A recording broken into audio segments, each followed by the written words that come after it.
So we're going to look at Fnatic against Team Liquid on Lotus today because Fnatic absolutely embarrassed Team Liquid, and I want to just kind of break down why that happened, what's wrong with Team Liquid's comp, what's wrong with how they're playing this map. Right off the bat, let's go ahead and just take a look at the distribution of players. This is going to be a pretty consistent theme over the course of the entire game.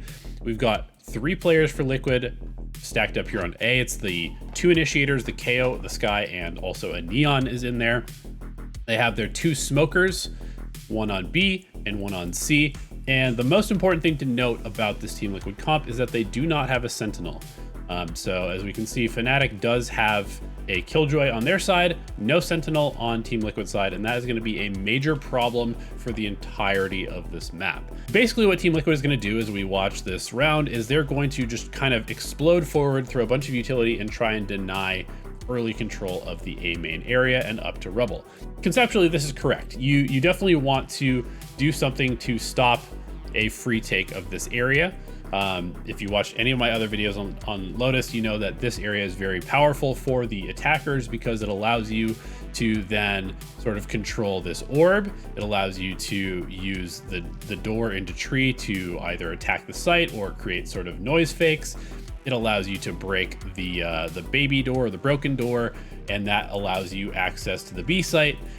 So it's just a very, very powerful spot. So Liquid does a good job of denying A main initially. Fnatic has started to make some pressure towards C, and this is part of their default game plan, as we'll see later on. They have 2 players sort of dedicated towards basically just holding the potential flank paths through B and also from A, and then the core of their attack is sort of making pressure towards C, as we said earlier. So as this round progresses, we're going to see a pretty fast rotation by Liquid off of their initial pressure. We can see that KO's actually already made his way all the way over here towards C, and also the Neon has now left the Sky alone at Rebel and is headed in this direction as well. And what it seems like to me from Team Liquid's strategy so far is that basically they're trying to create sort of the illusion of pressure and the illusion of strength at A, and then they're going to go stack the C site behind the Viper, who is often left there alone, and they're kind of hoping that Fnatic will basically walk into their stack on the C site thinking that it is weak. Now the problem with this is exactly what we're about to see here. We can see that 4 Fnatic players have actually now grouped up outside of the A main area, and they're going to re-clear Rebel. We've got 1 minute and 8 seconds left into the round, so plenty of time to work with.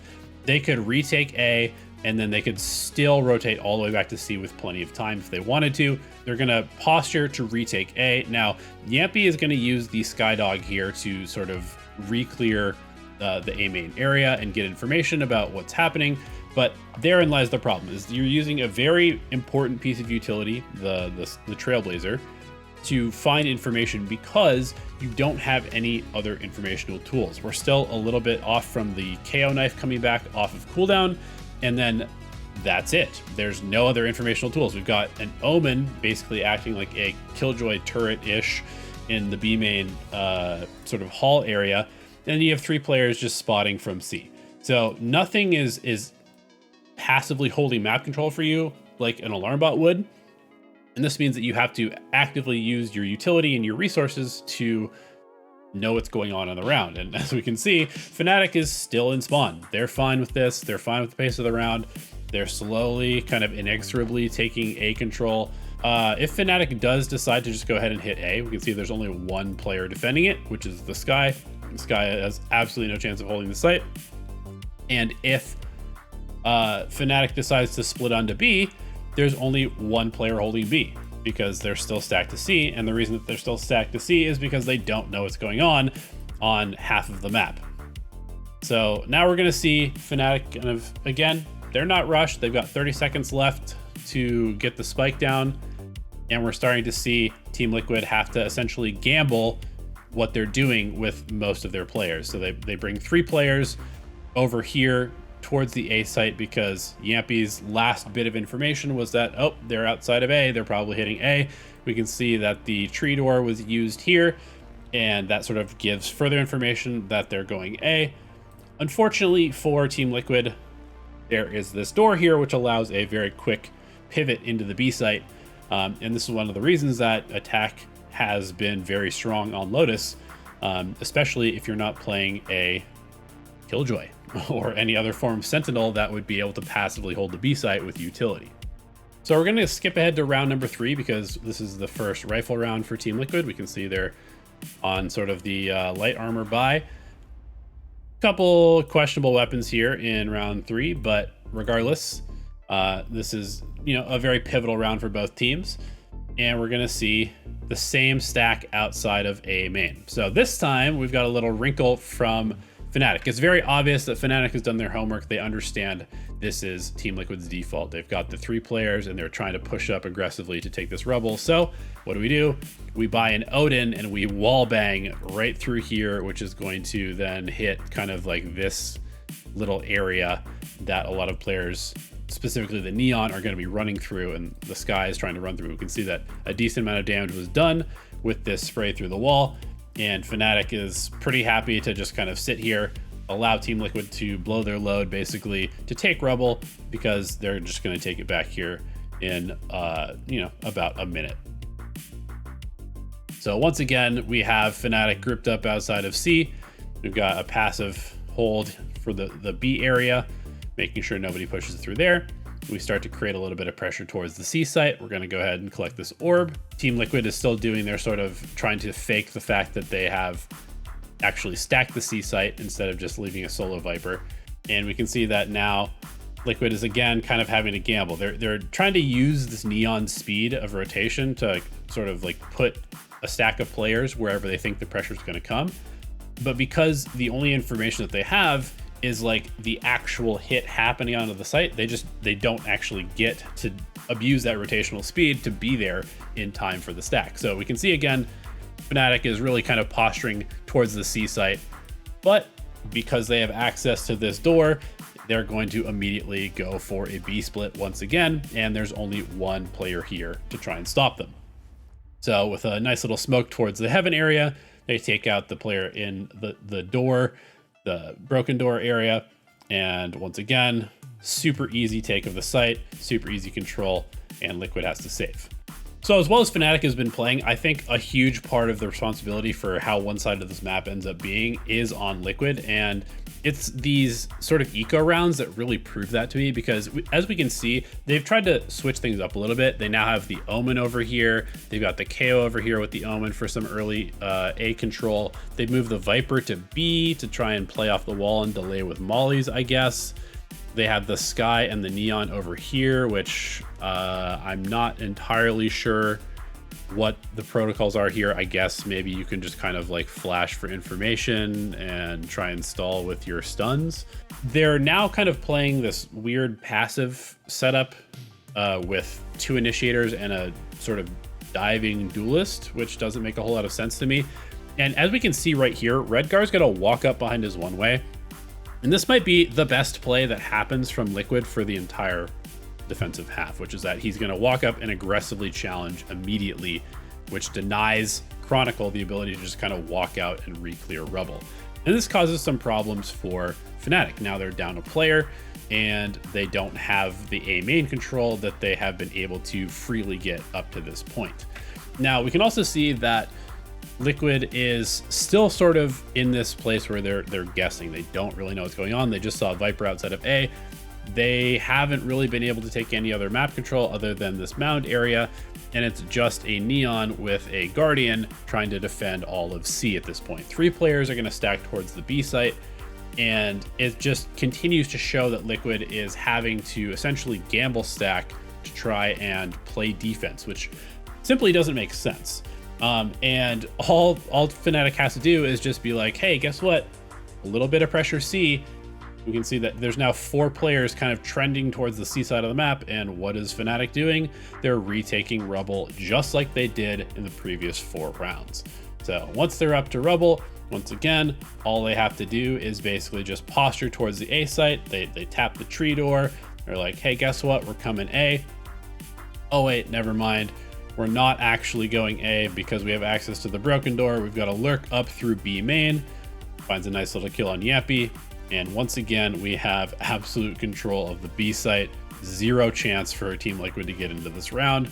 and it's another free win for the side of Fnatic. So moving on to the next gun round from Liquid, we can see that they are not doing anything different. We've got the exact same setup over here. We've got the Chaos Guy Neon. We got them pushing forward. Let's see if they do anything slightly different as far as holding the A main control. So this time, 3 players are kind of sticking here, but not for long. It's going to be the KO rotating towards C. It's going to be the Neon rotating towards C. Surely this time it's going to catch Fnatic off guard. Or maybe Fnatic will just once again freely re-clear A because there's nothing holding the space. So Team Liquid has essentially taken the space, used a bunch of utility, and then given it right back to Fnatic for free. Yep, he does tag 2 with the dog there, but he has to fall back because he's alone on site. So without anybody to contest them, Fnatic will just slowly scale up towards the site. They're going to go ahead and pop the rocket, find a nice little kill here. And we can see the paranoia that all this has caused Liquid, because even though they have now started planting the site, the spike on A, and they've fully taken tree and they've fully committed to the site, we still have an Omen here not rotating because he's so worried that somebody from Fnatic could come up through B main. It's really, really just impossible for Liquid to play this map the way that they're playing it. And Fnatic has clearly just come up with a game plan to punish exactly what Team Liquid is doing to control Lotus so far. So finally, Team Liquid calls a timeout, and we're going to get to see what sort of adaptations they can come up with. Obviously, this is a broken buy for them, so we can't take too much away from this round. We can see that sort of their main plan, I guess, with the 2 Guardians and the Sheriffs has been to try and wallbang this Odin. But other than that, we're not seeing a whole lot different. We've got 1 player sort of spotting C, a couple players basically just holding this angle on B, and 2 players playing extremely passively on A. So again, no real aggressive map control being taken, and essentially they're just hoping that Fnatic will contact into them, I guess. But Fnatic is once again around the 1 minute mark, 50-second mark. They're going to re-clear A main. They're going to take Rebel control for free. The craziest thing about all this is that they're not having to use any utility to take a control. They're just being given a Rebel control and being given access to B splits and tree splits every single round by Liquid. And it's just really, it's frustrating for me to watch. It's been the same game plan for 6 rounds now. And as we can see, this time Fnatic, they decide to throw in one more wrinkle, which is to create pressure towards the A site, and then immediately run towards C, knowing that Team Liquid has to over-rotate towards the A site once the pressure is shown. Otherwise, they lose the A site, and that leaves C site completely open. So, despite some heroics here from a couple players on Team Liquid, it's not enough, and Fnatic goes up 6-0. Okay, so we've got one more rifle round here. We can see Team Liquid is a full buy, and they have a Viper's Pit as well, which they are going to use over towards the C site in response to the pressure that Fnatic is showing there. Again, we have sort of a slightly different adaptation from Liquid as well. They threw a bit of utility and they've just allowed their Sky to walk up here. They've also changed their Viper wall to be a little bit more contesting towards a Rebel, which is kind of interesting. And we have 2 players watching for this B push. Realistically, I think what Liquid should be trying to do is trying to force Fnatic to stop threatening these B splits. And to do that, they need to either be in control of this door and this hallway, or they need to be in control of all of A main. They cannot allow Team Liquid to get up to Rebel, because as we've seen time and time again, all it takes is pressure towards A, or pressure towards C, and then B completely opens up. One player can lurk up here and the rest can just split through the door. So this round is a great example of the problems that Liquid has just from their comp in general and how they're approaching this map, because we can see that despite having this hit over towards C locking down that lane, they're still worried about the B split so much because they just don't have good control of the A side of the map. And so they're trying to get aggressive down B to try and sort of punish if somebody had tried to walk up. Now, as we can see, Fnatic is more than fine just sitting in their spawn and just waiting for some sort of active, proactive play from Liquid. A couple players push, they trade 1 for 1. That's fine for the attackers. They go ahead and make some noise over here, which makes Liquid worried about some potential B pressure. They put 2 players at B to try and meet that, but at the same time, Fnatic has already started to make their way over towards A. So what do we have to do? We're going to be using the Skydog to try and check for this information. Look where the Liquid players are. We've got 2 players basically as far back as possible in spawn. We've got another player towards CT over here, and we only have 1 player sort of actively holding space. And it's not even really that active because it doesn't control this door and doesn't really get early information outside of the site hit. So again, Liquid is basically just playing really, really far back, really passively, trying to react to what's happening, and it's just not going to go well for them because they don't know. They don't know anything. So as we can see here, Fnatic does a great job.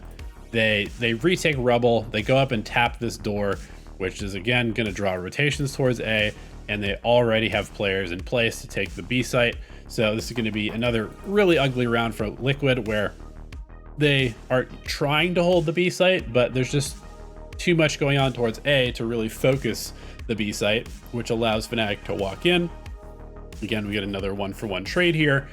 But the biggest problem is that, again, they're still being threatened by players coming from other directions to B, because, as we're going to see here shortly, they don't have this rubble control, which is going to allow Chronicle to find a really easy pick off here as Yampy tries to go help his teammates on B. Okay, so Team Liquid calls their second timeout of the first half.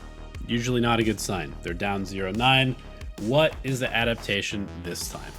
It looks like once again we have 3 players about to throw utility towards A, 1 player in middle, and 1 player on C. So again, we've got a quick push by the Neon, and this time also the Omen takes some posturing towards A. We throw the KO knife, and then we again immediately rotate towards C and B. It really doesn't look like this is an adaptation to me. It's just trying to put different agents in different spots on the map. They're not really doing anything differently. So the Killjoy lockdown is going to force Team Liquid off of the site, and this should allow for another free plant. So I do like what Liquid is starting to do here with trying to corral Fnatic towards the C site. They're not allowing for any sort of late lurks through B. They're double flanking. It's causing some pressure. It's pulling some attention away from the site. And that causes Durka to make sort of an unsupported play towards C, which gives a free kill away to Nats. And this is probably the best position that Liquid has been in. They're sort of collapsing on Fnatic from all sides, and Alfeir gets 2 there. Now, this plant spot, super difficult to win on the defense, but it looks like Liquid is in a decent spot to maybe fight out aggressively. They get 1, and then they get 2, and they have just enough time to defuse the spike. So they do get 1 round here, and I think a huge part of that was because of this proactive play of sort of forcing Fnatic into a single destination, which is the C site.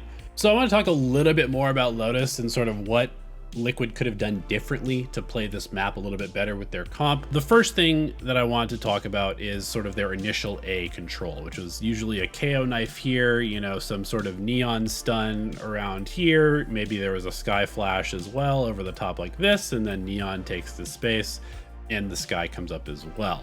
Immediately after that, the KO is going to rotate here. The neon is going to kind of check and then basically rotate off as well.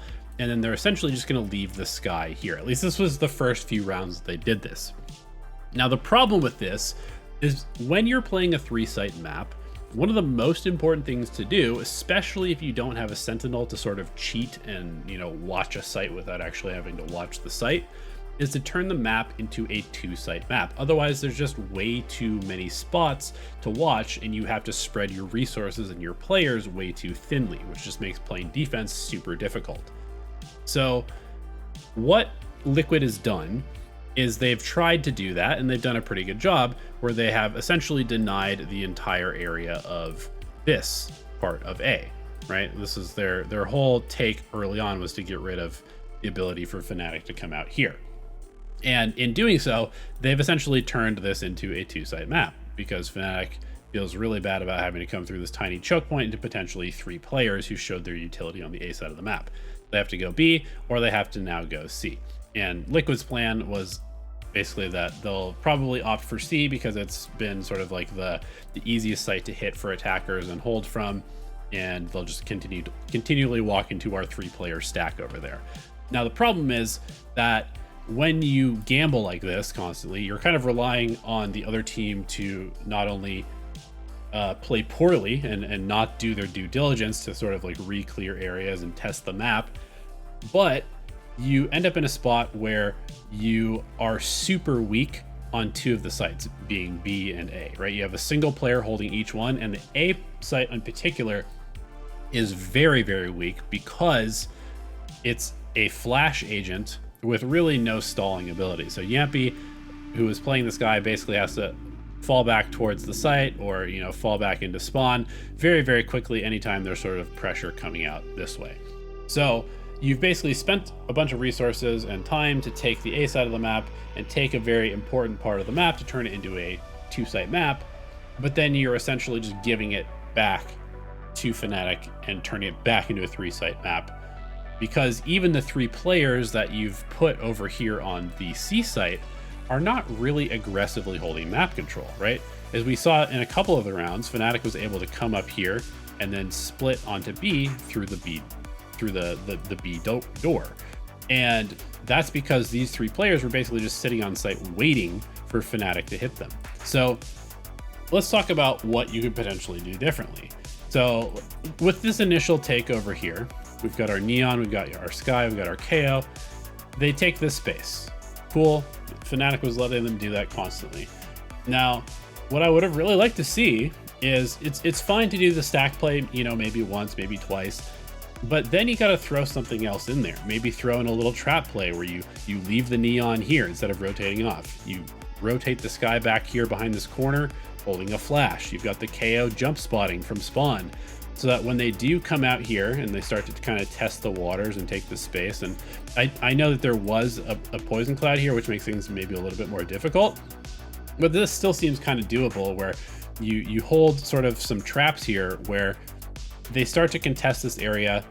The Chaos maybe spots somebody, maybe the Skydog comes out, and then off of that contact, you get, you know, a nice little Neon stun, you get a flash coming out like this, or a KO flash over the top potentially back here, and then you can just kind of fight as Fnatic tries to clear this area. You know, you gotta mix things up. You gotta make it dangerous for them to come back to the A side of the map.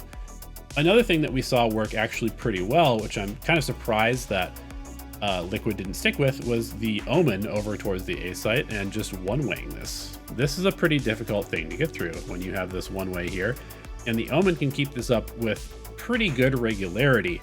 Again, this is all sort of to deny the entire A side of the map, because as we saw, once Fnatic was able to come out here to Rubble, things become extremely problematic. So once you have this one-wayed, it becomes a lot more easy to control this area. You just kind of dedicate yourself to doing this, and at that point you sort of are trying to force Fnatic to actually do something into the 2 lanes that you expect them to come down. One other option aside from this is, we often see it on Haven, is the operator denies an entire lane of the map. It makes it really easy for one player to hold an entire lane, and makes it really dangerous or very costly in terms of utility and potentially lives to retake that part of the map, or to try and hit the site that is at the end of that part of the map. And at no point do we see Liquid try and put an operator on maybe the C-long angle, maybe sort of like a closer B angle like that. That is the key to winning on a 3-site map. Turn it into a 2-site map by denying control of an entire side of the map, forcing the other team to go in the direction that you want them to go. Or you could also just pick a Killjoy or some other form of Sentinel, drop your alarm bot, and forget about one of the sites, and then hold the other 2. So that's basically what I saw from this Liquid versus Fnatic game. Let me know if you like the content down below, and we'll see you in another video real soon.